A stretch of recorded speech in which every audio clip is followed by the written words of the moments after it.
Well, hey, BecomingMe.tv. I'm so excited for you to meet my warrior friend, Ali. Ali, welcome to Becoming Me. Emily, this is so fun. Thank you so much for having me on. I'm excited. Girl, I'm so excited to have you on today. And I think we should probably kick off with the hardest question of our time together. Like, who is Ali? Who is Ali? That's such a good question. I want to say which day of the week, which day of the week we're looking into. Well, hopefully people would think of me as somebody who's very passionate. I am very passionate about what I say yes to.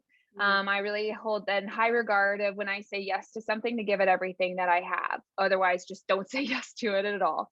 So with that being said, I kind of take on a lot of projects. I love new things. I love leading new things, and I love being a part of other things. So I'm actually our women's ministry director at our church, and I have been for about 5 years now, and full-time ministry for 8. But I also run a monthly event for women of all churches, denominations, backgrounds, and ages once a month called Rise.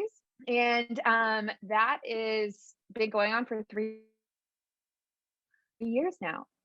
So we've had a little break, and that's going on to our 4th in September. We're launching our season 4. And yeah, just anything that I get to create, I love it. I get to do that here at our church on the teaching team here and travel and speaking. But I have something else to add, which is super fun that just launched this week.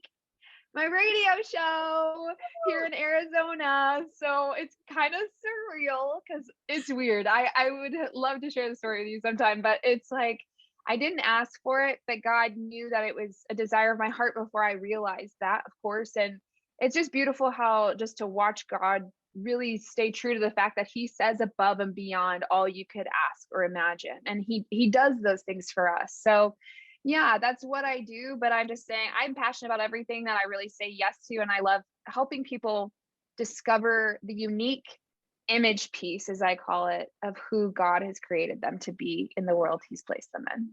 That's amazing. I love that. And congratulations on your show. Like, I'm so excited for you. That's amazing. Thank you. Like, Thank you. show. That's so cool. It's weird. It's so cool. It's so cool because it's like I kind of went backwards in time, right? Like it's radio, like who listens to radio? But it's super fun because it is radio, but it also is podcast. And we've also launched a YouTube channel with it too. So we've been able to take something that's pretty nostalgic and launch it forward as well. So yeah, I would have never have thought that one, but it's kind of fun. That's So yeah. really cool. I love that. You know, I know each and every one of us have a story and a journey, what's made us who we are today. And I would love for you to just take some time and unpack, like, what's your story? What's made you who you are right now? Well, I mean, the main, I think, context for this is I did grow up in the church. I think sometimes we come at the place that we are in our faith. And I think that I've learned as I've asked people kind of more about who they are, it really helps set the context. And did they grow up with the faith, or did they come to faith later, or have they yet to be, what I like to say, a not yet believer? And so I think that it's beautiful to set that up because then we can kind of understand where people are coming from. And I grew up in the church. I was a pastor's kid. I was at church every Sunday. Oh yeah. Me too. Pastor's kid. Awesome. What? Yes. I love it. PK life. Oh man. God bless you. Right back at you, girl. I wouldn't trade it for anything. Yes. But it is an interesting thing to grow up in a little bit of a glass house. And because of that, a lot of people, feel like they can speak into your life or have opinions about your life. And for me, that didn't sit well with me as I was growing up and I got older. And I really started to have this pushback of church and people in the church because of the judgment, because of what I felt like was just people not being real. Of course, hypocrisy is probably one of the main things people think of in the church. But the thing is, we all are hypocrites to some extent. We want to be something, we don't live up to it. That's reality. But I'm just like, nobody's real. Like, be real. Like, are you really, you're not perfect. I know that. So let's talk about it. I didn't feel like I could. I didn't feel like I could talk about my struggles and everything. And honestly, there was a point where I just decided, well, I don't want to just fake this the rest of my life. Like, I don't want to be a part of this if this is what it's going to be like. So I actually left the church from about 21 to 23. And I mean, left the church. I was still at church every Sunday, but I was like totally off kilter. I was just living the ways that I wanted to, partying, drinking, all of the stuff, guys. Like, I mean, you name it, I probably was doing it, but I was there every Sunday because I wanted to honor my parents. And, anyways, it just became this space where I was living in two worlds. And I felt like I could be me in the world that wasn't the church because they accepted me. But then I would go to church and I felt like there was more for me. And there's like this tug all the time. And living there is very exhausting. Yeah. And trying to navigate that was really hard. And then I was like, I mean, I was doing all these things that just kept heaping shame on me and guilt from everything that I was doing. But I also went to church, but felt like I couldn't really get out of the cycle I was in. And so I didn't feel like I had hope during that season. I didn't feel like there was another option for me. Like, what was the purpose of living? Like, this is not what I would want. I thought there would be more than this by this point. And I just felt miserable. Like, Emily, I was so miserable. And I just, you would go have fun for moments, but you were miserable afterwards. And it got to the point where I almost took my own life. And well, there were a couple of points where I was on the edge, but there was a day that I was going to take my life. And God just intervened on the floor of my closet and met me in that space, totally like spoke to me and said it was time to make a choice. Like, either follow after me wholeheartedly or go the ways of this world, just leave my name out of it. Like, and I know that it's hard, but I think it's a loving truth, what I call Holy Spirit truth bombs. Because he's saying, it's really actually better for you to be hot or cold. This lukewarm, why I spit out the lukewarm, like it's miserable for you too. Like, it's a hard place. And I just got to the point where I had to make a choice. And when I did that, my life started to gradually just shift and turn around. It's not necessarily that everything happened overnight. Some things did, some things didn't. And I found myself a year later working at the church, just because my dad started this church, Renovation. I'm actually in my office. And I was like, I'll just help till I figure out what I'm gonna do. Like, I was 24 and just kind of like, I don't know what I want to do. I graduated at 23 and I'm like, until I know what I'm gonna do, I'll help my dad. Yes. Yeah. And then God's got jokes because little did I know that 8 years later, almost 9 actually this September, I am still sitting here, the longest commitment of my life. Wow. So yeah, I'm still here and serving in ministry, and it grew one thing at the next. I didn't end up here, which I think is so critical for people to know. It takes time. Our stories develop over time, and becoming who God's called us to be, like becoming me, is such a process. But I couldn't be here without that. Yeah. So I love that you asked that question, because to know the testimony, know the journey God's brought us on to get here is so critical to remember that and be thankful for it. Absolutely. No, I couldn't agree more. I gotta know, are you a coffee drinker? Yes. Yes. Okay. How do you drink your coffee? With the cream. I'm a latte girl. Wrong with drinking it with cream? Okay, here's the deal. I'm a latte girl. I'm not this, like, I want to be like hardcore, like drink black coffee. I'm not, I just want my latte, and I want it with oat milk, please. Like, I can't have dairy. So oat milk, and then like a little bit of cinnamon. Ooh, see, that's so yummy though. It is.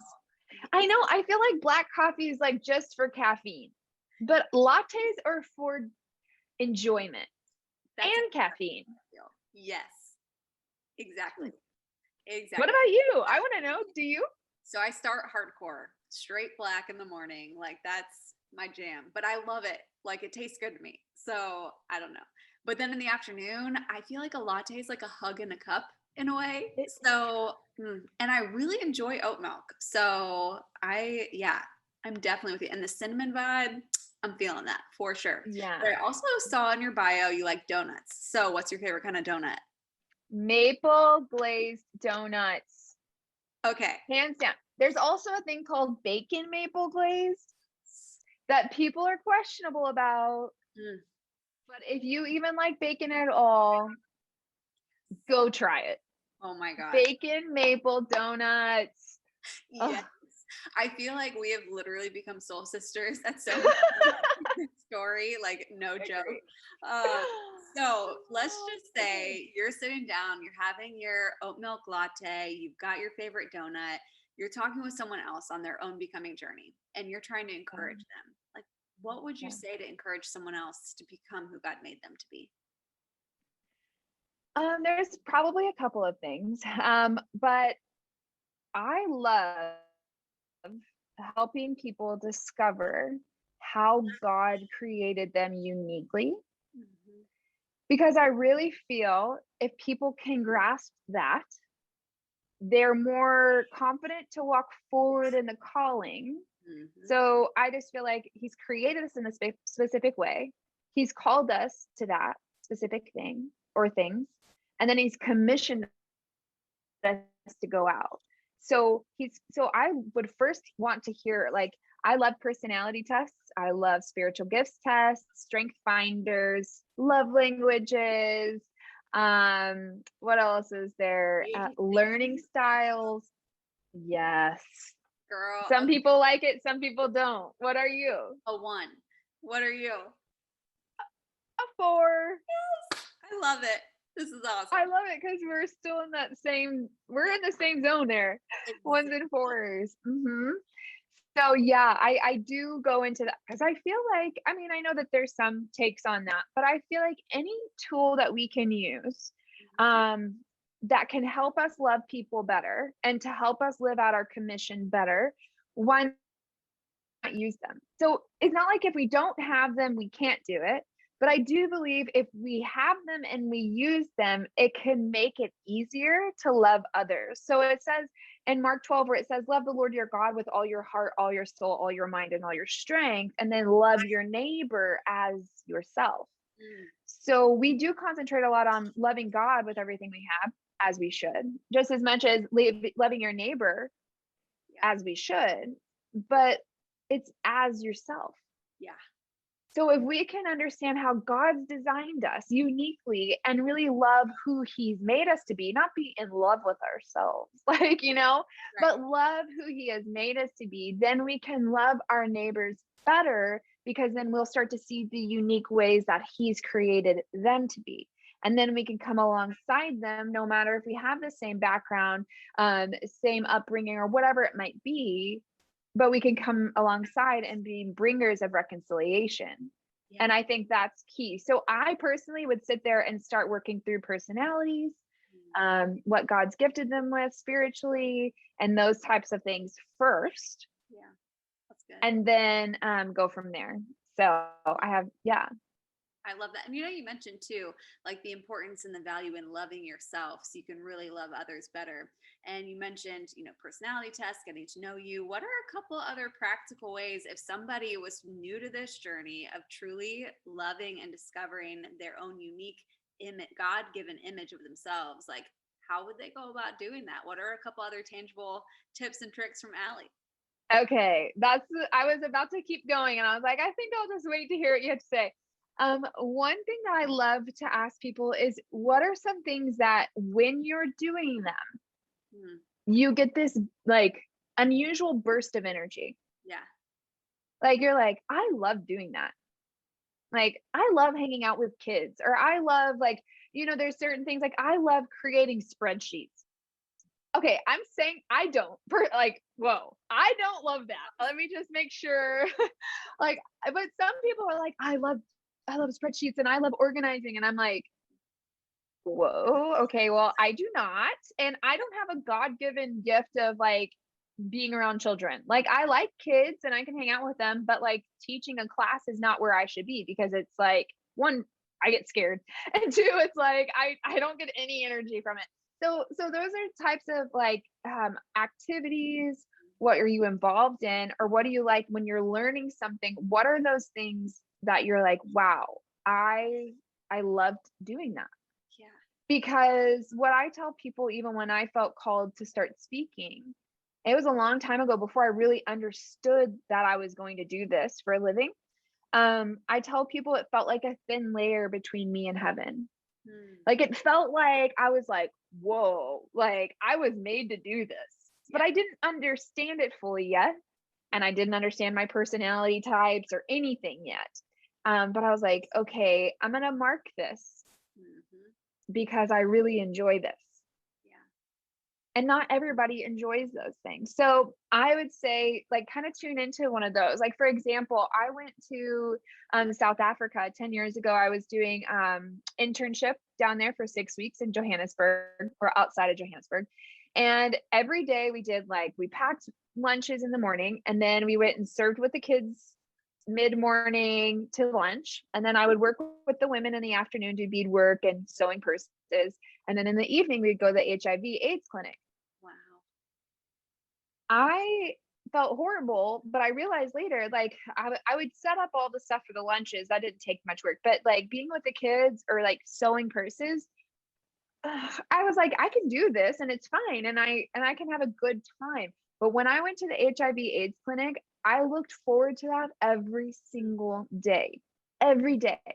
And I loved being in there and just holding their hand and just letting them know, even by touch, because even in South Africa, like touching, they're like, oh, she's okay with us touching her. And it was everything to me. So it's not like other things are bad. It's just that they're not my thing. Right. And then I come to find out later that my love language is physical touch. I love it. You know, and so it's like, it's not that I ever had to know my love language is physical touch, but that was such a marker for me, knowing that I love to be with those victims and those that were hurting and suffering, but also the physical touch piece, it dawned on me later. So it just grows my understanding of like, oh, no wonder I loved that so much, you know, just to hold someone's hand, even if we're not saying a word. And I think, so being aware of those moments in our lives where it kind of is like, oh, I really enjoy this more than just any other task. So that would be a way, if you don't know any of the other things yet, just start going through what you do that brings life into who you are. Absolutely. I love that. And I love how you've really pointed out that awareness is that opening piece to truly discovering and loving yourself. And I think for the person who's stuck and might be like, oh my goodness, I hear Ali talking about how she can pinpoint the stuff she loves to do. I don't even know what I love to do. And I think like ask someone, like take them out for an oat milk coffee and like a donut and be like, what do you think I'm good at? What do you enjoy seeing me come to life doing and just get somebody else's feedback, and they can help you identify those things if you feel stuck, and that's okay.